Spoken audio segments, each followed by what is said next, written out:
তুমি যখন বলো আমাকে কেন নামাজ পড়তে হবে, আমার নামাজ আল্লাহর কেন এত দরকার, তোমার কোনো কিছুরই আল্লাহর প্রয়োজন নেই। এই নামাজ কোনোভাবেই তার উপকারে নয়।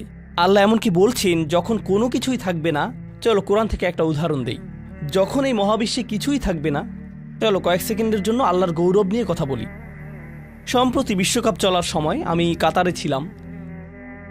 যেই টিম জয়লাভ করে, আর্জেন্টিনা জয়লাভ করে, তাদের জন্য এটা ছিল একটা দারুণ গৌরবময় মুহূর্ত। সবাই তাদেরকে নিয়ে আনন্দ উৎসবে মুখর। কল্পনা করো, খেলোয়াড়টাকে নিয়ে উৎসব চলছে, কিন্তু কোনো দর্শক নেই, কোনো ক্যামেরা নেই, কোনো স্টেডিয়াম নেই, কিচ্ছু নেই। একটা লোক একা একা একটি দ্বীপে বাস করে, সে ফুটবলটাতে লাথি দিয়ে একটা গোল করে ফেলল আর বলে উঠল, ইয়ে, আমি সেরা। কিন্তু কেউ তো সেখানে নেই। এমন ঘটনার কথা শুনলে মনে করবে লোকটি পাগল হয়ে গেছে, তাই না? গৌরব পেতে হলে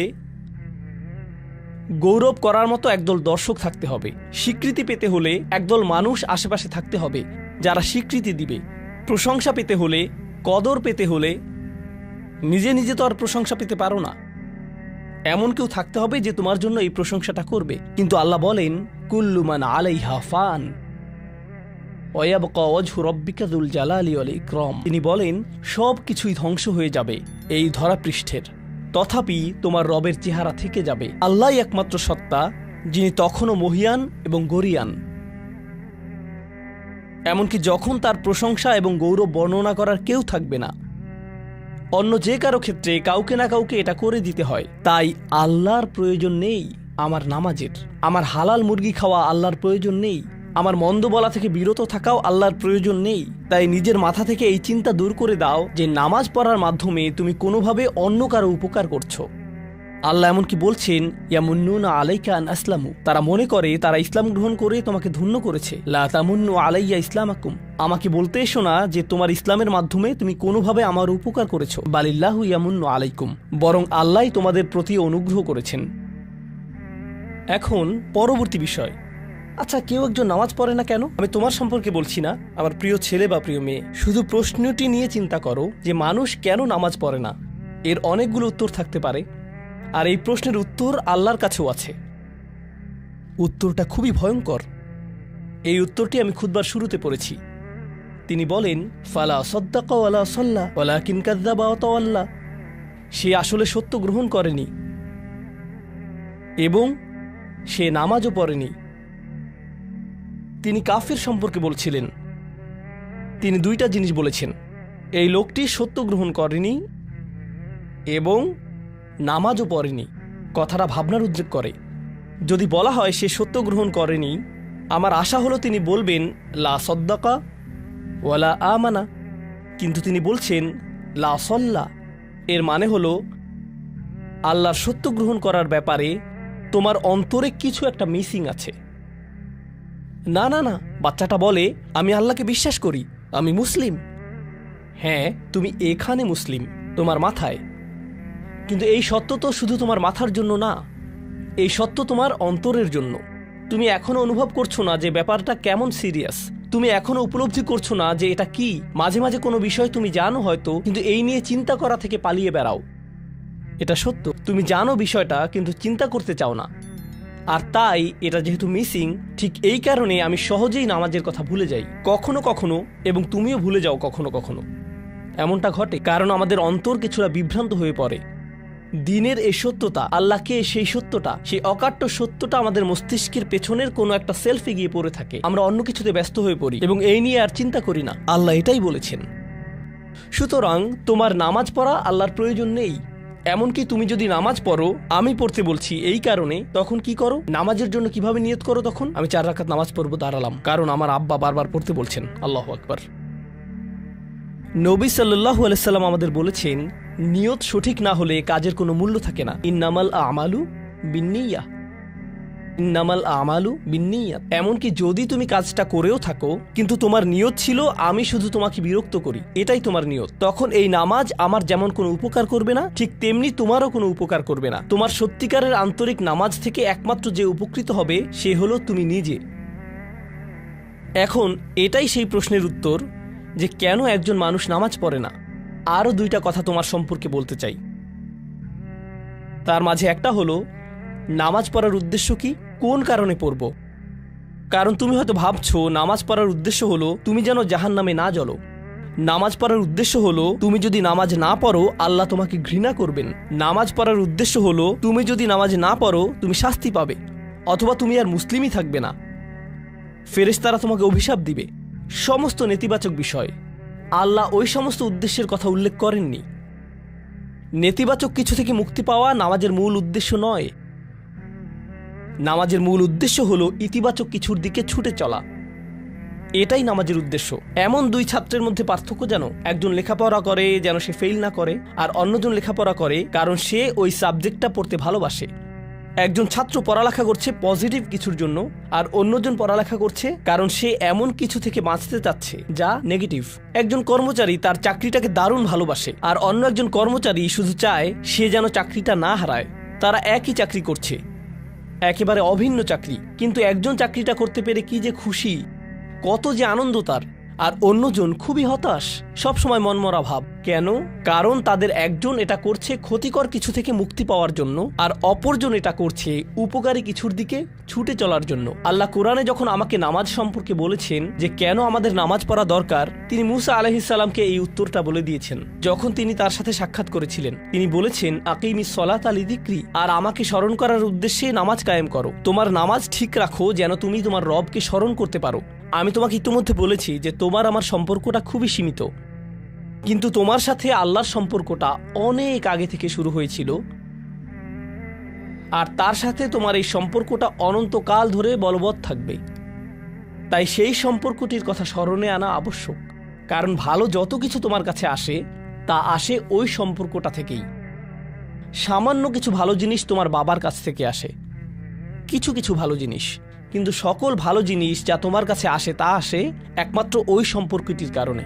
যদি তুমি চাও সকল উপকারী জিনিস তোমার জীবনে অবস্থান করুক, তখন তোমাকে অবশ্যই তার কথা স্মরণ করতে হবে যার নিকট থেকে সকল কল্যাণের আগমন ঘটে, যার নিকট থেকে সকল নিয়ামতের আগমন ঘটে, সকল রিজিকের আগমন ঘটে, সকল হেদায়েতের আগমন ঘটে।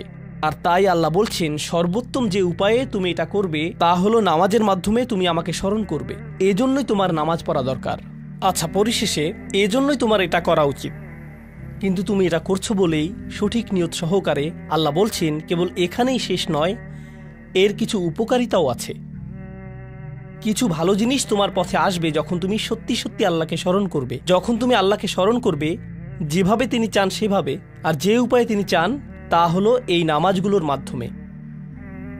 তুমি যদি এটা করতে পারো, আল্লাহ বলছেন ইন্না সলাতা তানহা আনিল ফাহশাই ওয়াল মুনকার। এমনকি এই আয়াতেও ওয়ালা যিকরুল্লাহি আকবার, তিনি বলছেন নামাজের মধ্যে এই উপকারটি আছে যে এটা তোমাকে অশ্লীলতায় পড়ে যাওয়া থেকে রক্ষা করবে। কারণ অশ্লীলতা তোমার চারপাশে বিরাজমান, আর আমি প্রিয় পুত্র তোমাকে এটার সম্মুখীন হওয়া থেকে রক্ষা করতে পারবো না।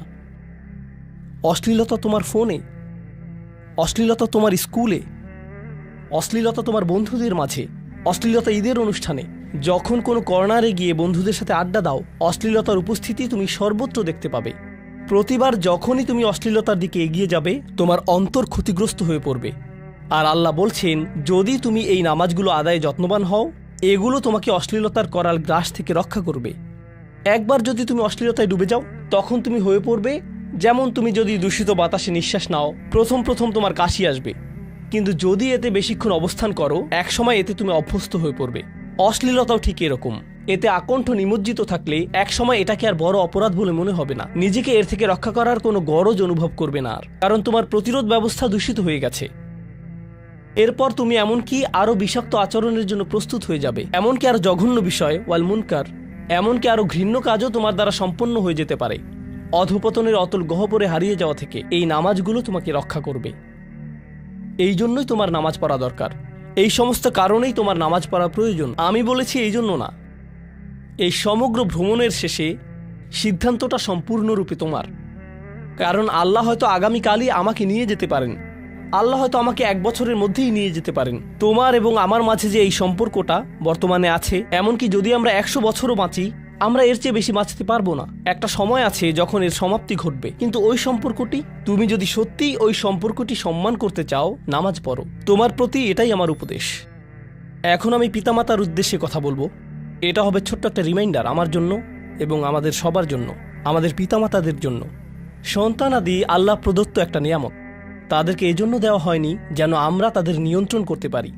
যত বেশি আমরা তাদেরকে নিয়ন্ত্রণ করতে চাইব, তত বেশি হতাশ হব সকল অবস্থাতেই। আমি দেখেছি এমনটা, বিশেষ করে যে পরিবারগুলো তাদের সন্তানদের দিনের সুরক্ষা করতে চায়, তারা যত বেশি সন্তানদের উপর জোর করে দিন চাপিয়ে দিতে চায়, তত বেশি ওই ছেলেমেয়েগুলো অদ্ভুত সব উপায়ে বিদ্রোহ প্রকাশ করে। কারণ যে বিষয়টা আল্লাহ চান আপনি তাদেরকে প্রদান করুন, আপনার ছেলে মেয়েদের কাছে আপনার যে সুযোগ আছে সেটা তাদেরকে আপনার আদেশ নিষেধ মানতে বাধ্য করার জন্য নয়। সুযোগটা এই জন্য দেয়া হয়েছে যেন আপনি তাদেরকে এমন সব বিষয়ে চিন্তা করাতে পারেন যা শুধু আপনার পক্ষেই চিন্তা করানো সম্ভব। তাদেরকে এমন সব বিষয়ে পছন্দ করাতে পারেন যা শুধু আপনার পক্ষেই পছন্দ করানো সম্ভব।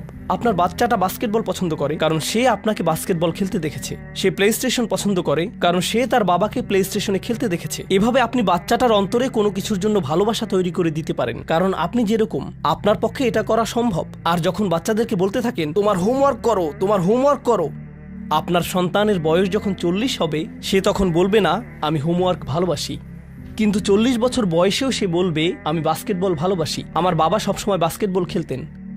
আপনি যা ভালোবাসেন তা ট্রান্সফার হয়ে তার কাছে চলে যায়, আর যা করতে বলেন তা প্রত্যাখ্যাত হয়ে যায়। এমনটি আপনার ক্ষেত্রেও ঘটেছিল। আপনার ছেলে মেয়েদের কথা ভুলে যান, আপনার নিজের বাস্তবতাও এটাই। আপনার বাবার কিছু কিছু জিনিস যে আপনি এখনো পছন্দ করেন তা ভালোবাসার মাধ্যমে আপনার নিকট ট্রান্সফার হয়েছিল, আর আপনার বাবার ওই ব্যাপারগুলো আপনি অপছন্দ করতেন যা তিনি জোর করে আপনাকে গেলাতে চেয়েছিলেন। এখানে উপবিষ্ট প্রত্যেকের বাস্তবতা এটাই, শুধু সেগুলোই গ্রহণ করেছি যেগুলো ভালোবাসার মাধ্যমে হস্তান্তরিত হয়েছিল। ঠিক এই ইশারাটাই আমাদের পিতামাতাদেরকে দেয়া হয়েছে সূরাতুল ইসরার এই আয়াতে, রব্বির হামহুমা কামা রব্বায়ানি সগীরা। রব্বায়ানি মানে যখন তারবিয়া ব্যবহার করা হয় একটি চারাগাছ বড় করার জন্য, আপনাকে চারাগাছটির যত্ন নিতে হবে, এর সযত্নে প্রতিপালন করতে হবে। গাছটির প্রতি চিৎকার চেঁচামেচি করলে তো হবে না, তাড়াতাড়ি বড় হও, তাড়াতাড়ি লম্বা হও। আপনার একে সময় প্রদান করতে হবে। অনেক সময় পোকামাকড় এসে এর পাতাগুলো খেয়ে ফেলতে চাইবে, আপনাকে তখন পোকামাকড় সরিয়ে দিতে হবে। কখনো কখনো একটু কঠোর আচরণ করতে হবে, শুধু অতটুকুই যেন পোকামাকড়গুলো দূর হয়ে যায়। এরপর আবারও এতে পানি দিতে হবে। আমাদের বাচ্চাদের সাথে আমাদের উদাহরণটা ঠিক এমনই।